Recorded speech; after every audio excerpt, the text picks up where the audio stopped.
Aujourd'hui, je rencontre Monique Brodeur, présidente du Conseil supérieur de l'éducation. Nous avons une belle nouvelle à vous annoncer et j'ai bien hâte de vous la partager. Bonjour Monique. Bonjour François. Je suis heureux de me retrouver ici au Conseil supérieur de l'éducation à Montréal. On a une belle annonce à faire, on a une collaboration qui s'en vient. Absolument. Les 60 ans du Conseil supérieur de l'éducation s'en viennent au printemps 2024, en même temps que ceux du ministère de l'Éducation.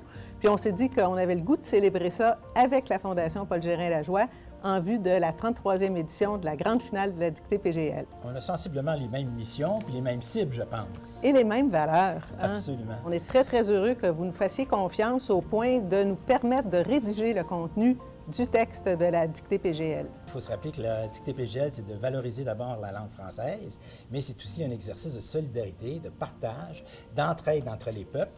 Donc, on y met aussi le goût d'apprendre et d'entreprendre. Puis les jeunes nous suivent depuis 33 ans déjà.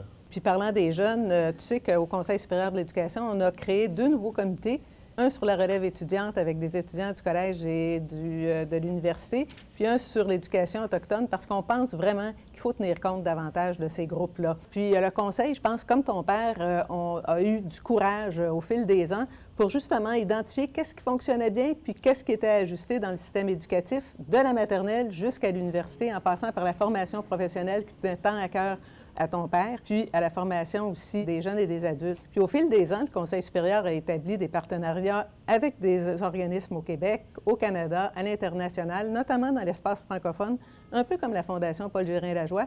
Puis grâce à ces partenariats, ça permet des échanges qui permettent justement aussi de faire évoluer notre pensée par rapport à l'éducation, de façon à offrir la meilleure éducation possible à la grandeur du territoire, puis notamment dans l'espace francophone.